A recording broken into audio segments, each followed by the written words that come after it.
nè bằng tiếng muôn nhắm á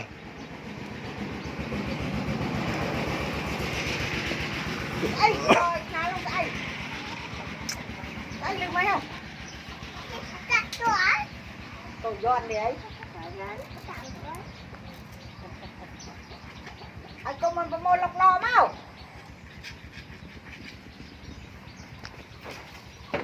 là anh muôn là đúng không ạ?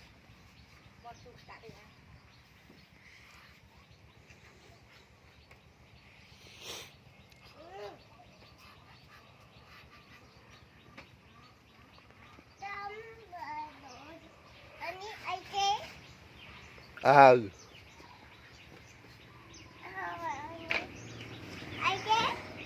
cái đây b nó so răng nè nè nó so tía đây tròn hai rồi đây tía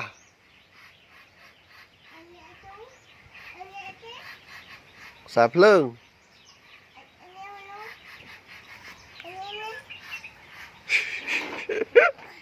khá đi xây ghế nè đi anh đi xây ghế nè anh đi xây ghế chào nó một nó một nó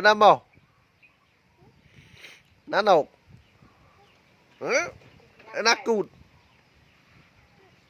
nó cụt